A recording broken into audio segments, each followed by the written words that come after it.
Hello students, कैसे हो आप सब। उम्मीद कर रहा हूँ अच्छे होंगे, स्वस्थ होंगे और स्वास्थ्य के साथ साथ अपनी पढ़ाई का भरपूर ख्याल रख रहे होंगे। स्टूडेंट्स, इस वीडियो में हम लोग आज पढ़ने जा रहे हैं प्रकाश विद्युत प्रभाव की व्याख्या। स्टूडेंट्स, आप लोगों को मैं बता दूं कि प्रकाश विद्युत प्रभाव की व्याख्या करके ही आइंस्टीन को 1921 ईस्वी में नोबेल प्राइज मिला था। हालांकि उन्होंने इसका जो एक्सप्लेनेशन है 1905 ईस्वी में किया था। तो आइंस्टीन प्रकाश विद्युत प्रभाव की व्याख्या करने के लिए प्लांक के क्वांटम सिद्धांत का हेल्प लिया था और उस हेल्प के प्लांक के क्वांटम सिद्धांत की सहायता से फोटो इलेक्ट्रिक इफेक्ट की व्याख्या की गई आइंस्टीन के द्वारा।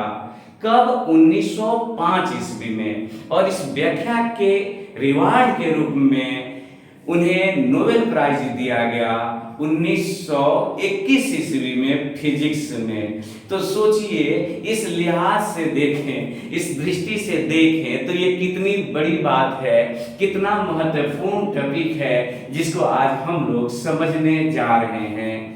तो आइए शुरुआत करते हैं प्रकाश विद्युत प्रभाव की व्याख्या, explanation of photo electric effect. इसे समझने के लिए स्टूडेंट आपको ये जानना होगा कि प्रकाश कण है, प्रकाश में कण का नेचर है।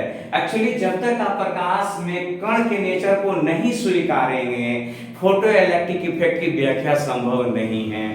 तो ये सिद्धांत सिखाता है हमें, मतलब ये जो फोटो इलेक्ट्रिक की प्रकाश को आप मान लेना है कि प्रकाश कण है और प्रकाश के कण को क्या कहते हैं? जिसे फोटोन कहा गया, जिसे फोटोन कहते हैं। तो याद रखना है कि प्रकाश छोटे छोटे पैकेट्स से बने हैं, जिसे उसमें वो एनर्जी का पैकेट्स है, उस एनर्जी के पैकेट्स को, उस कण को हम लोग फोटॉन्स कहते हैं। दूसरी बात, प्रत्येक फोटॉन्स का अपना एनर्जी होता है, हर फोटोन का अपना एक एनर्जी होता है।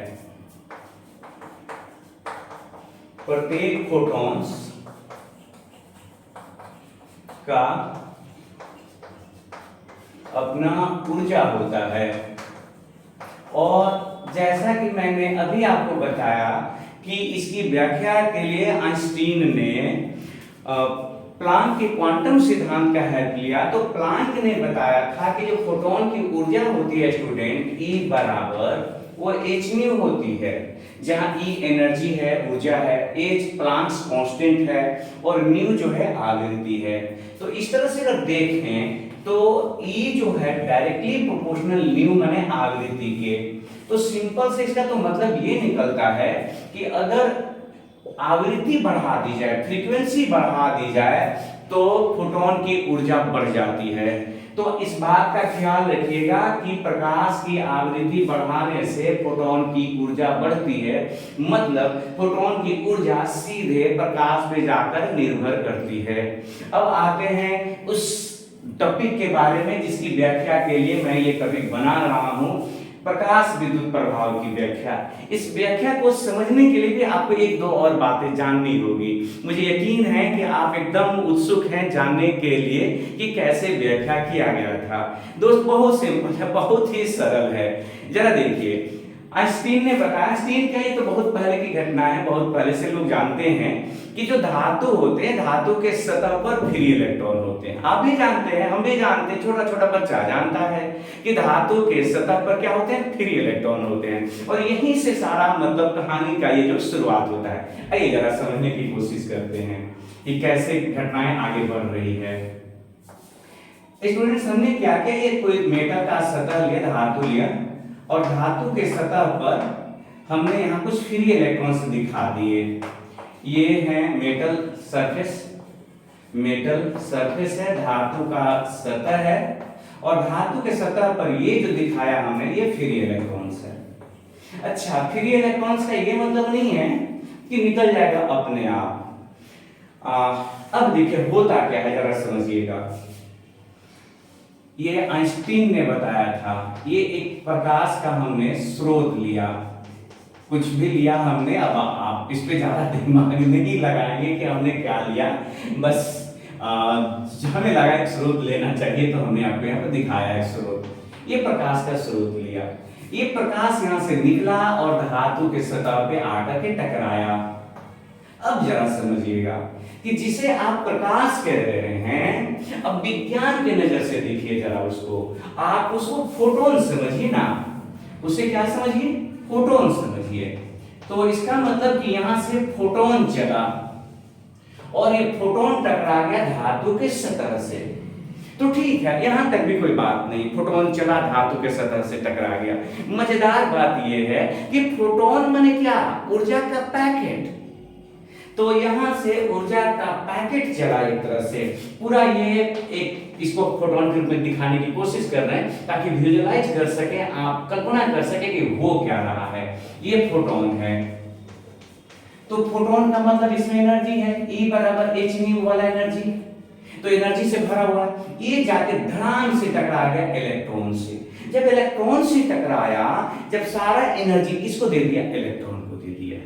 एक बार फिर से समझिए, यहां से फोटोन निकला, फोटोन माने ऊर्जा का एक पैकेट चला और वो जाके कहां टकराया, धातु के सतह से। धातु के सतह पर इलेक्ट्रॉन ही इलेक्ट्रॉन है, तो जाके इलेक्ट्रॉन से टकराया।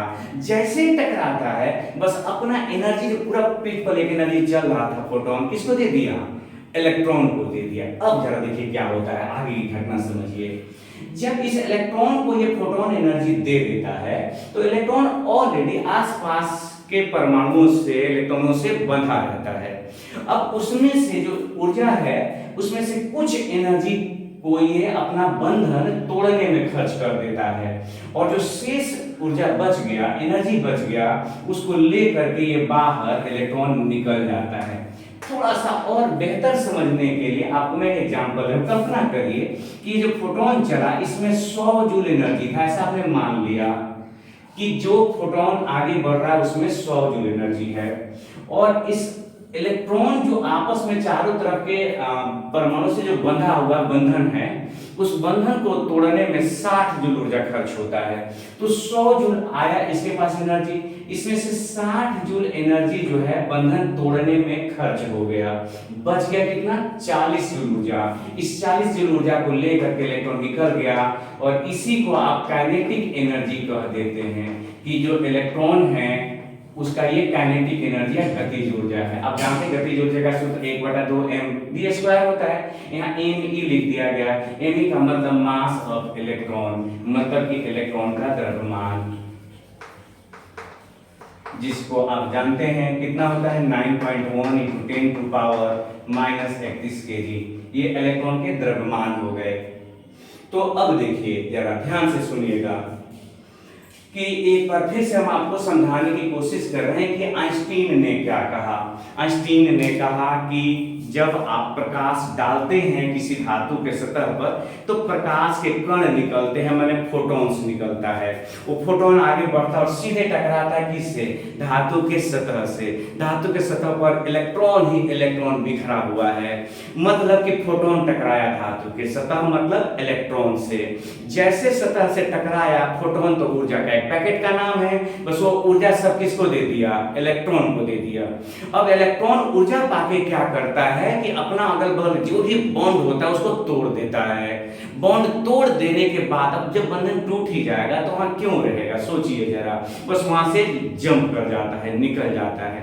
तो जो एनर्जी बचा हुआ रहता है उसी को लेकर के वो जंप करता है। तो अगर जैसा कि आप यहाँ देखें कि 100 जूल लेके चला, 60 जूल बंधन तोड़ने में लगा, तो 40 जूल ऊर्जा लेकर के क्या हो गया, वो निकल गया। अब आगे जरा दूसरा बात समझते हैं। फोटोइलेक्ट्रिक इफेक्ट में ये कहा गया था कि जो इलेक्ट्रॉन जो उत्सर्जित होता है, निकलता है, उसकी जो संख्या होती है वो प्रकाश के तीव्रता पर निर्भर करती है। तो तीव्रता का मतलब हुआ कि यहाँ से ज्यादा अगर फोटॉन्स आएंगे, माने प्रकाश की तीव्रता ज्यादा है। तो दोस्त जरा समझिएगा, ये बहुत ही लॉजिकल बात है। अगर यहाँ प्रकाश की तीव्रता ज्यादा है, माने ज्यादा फोटॉन्स आ रहे हैं, तो हर फोटॉन्स किसी न किसी इलेक्ट्रॉन पे टकरा रहा है। तो जब वहां से जब जाके टकरा रहा है तो इलेक्ट्रॉन निकल रहा है। इसका तो सीधा सा यही मतलब निकलता है कि जितना ज्यादा फोटॉन्स आएगा इस धातु के सतह पे टकराएगा उतनी ही ज्यादा संख्या में इलेक्ट्रॉन निकलेंगे। तो इलेक्ट्रॉन की संख्या किस पर निर्भर कर रहा है? प्रकाश की तीव्रता पर। प्रकाश की जो ब्राइटनेस है, तीव्रता है, उसी पर डिपेंड कर रहा है। माने नंबर्स ऑफ फोटॉन ज्यादा आएंगे, धातु के सतह पर टकराएंगे तो ज्यादा संख्या में इलेक्ट्रॉन निकलेगा। तो प्रकाश की जो तीव्रता होती है जितनी ज्यादा होती है इलेक्ट्रॉन की संख्या उतनी ही ज्यादा मात्रा में उत्सर्जित होती है। थोड़ी प्रॉब्लम लाइट के स्टूडेंट्स, डिस्टर्बेंस के लिए खेद है स्टूडेंट्स। तो आइए एक बार फिर से इसको समझने की कोशिश करते हैं। इस एक्सप्लेनेशन के लिए आइंस्टीन ने एक और शब्द का प्रयोग किया, वो शब्द था कार्यफलन। तो क्या है कार्यफलन, जरा समझने की कोशिश करते हैं। कार्यफलन इसको अंग्रेजी में कहते हैं वर्क फंक्शन, और इसको W0 से सूचित करते हैं। यह भी बता दें कि यह h न्यू नॉट के बराबर होता है, जहां h तो प्लांक्स कांस्टेंट है आप जानते ही हैं, और ये जो न्यू नॉट है वो थ्रेशोल्ड फ्रीक्वेंसी है, देहली आवृत्ति जिसको हिंदी में कहते हैं। लेकिन पहले ये तो समझें कि भाई साहब ये कार्यफलन है क्या। तो देखिए, जब यहां से फोटोन एनर्जी लेके चलता है तो कितना भी एनर्जी वाला फोटोन इलेक्ट्रॉन नहीं निकाल सकता। एग्जांपल के तौर पे यहाँ एक इलेक्ट्रॉन है और इसका 60 जूल, मैंने एक बार मान लिया, चलो इसी को मान के चलते हैं, और यहाँ से एक लाइट चला, मान लीजिए यहाँ से एक फोटोन चला और टकराया, इसके पास 40 जूल ही एनर्जी है इस फोटोन के पास। तो 60 जूल एनर्जी तो चाहिए उस इलेक्ट्रॉन को बंधन तोड़ करके फ्री होकर निकलने के लिए। तो मिनिमम 60 जूल एनर्जी चाहिए ना स्टूडेंट्स। 40 जूल अगर एनर्जी देंगे, माने 40 जूल वाला एनर्जी अगर फोटोन टकराएगा, 40 जूल एनर्जी वाला अगर फोटोन टकराएगा तो क्या वहां से इलेक्ट्रॉन का उत्सर्जन माने इलेक्ट्रॉन निकलेगा? नहीं निकलेगा। तो वह न्यूनतम एनर्जी, वह मिनिमम एनर्जी जो कि इलेक्ट्रॉन को सतह से निकालने के लिए जरूरी होता है उसे कहते हैं कार्यफलन। एक बार फिर से रिपीट कर रहा हूं, जरा समझ लीजिए, बहुत आसान है और आगे इसकी जरूरत है अभी।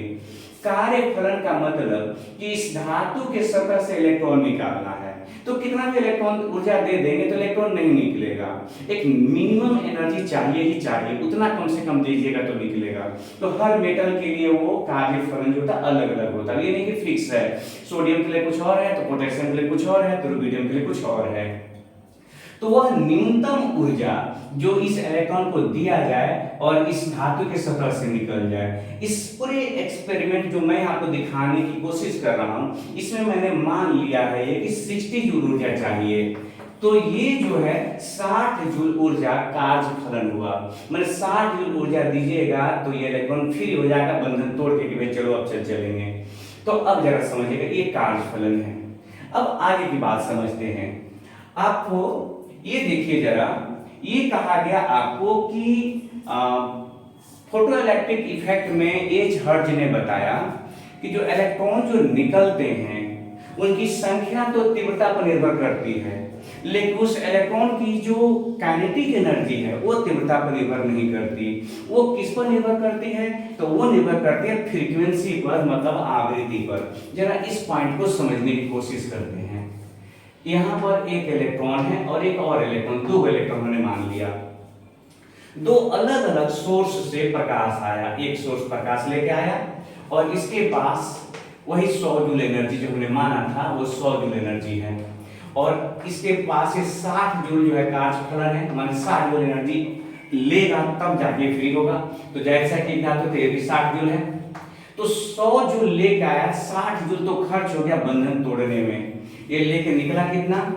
तो ये निकला आपका इलेक्ट्रॉन, इसकी जो काइनेटिक एनर्जी हो गई वो हो गई 1/2 meV², और ये बराबर होगा 100 जूल लेके आया मतलब 40 जूल।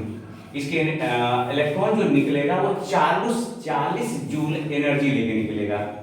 अब एक और मानते हैं, मान लीजिए कि एक और किसी सोर्स से हमने क्या किया कि लाइट लाया और ये जो लाइट लाया ये 70 जूल एनर्जी लेके आया।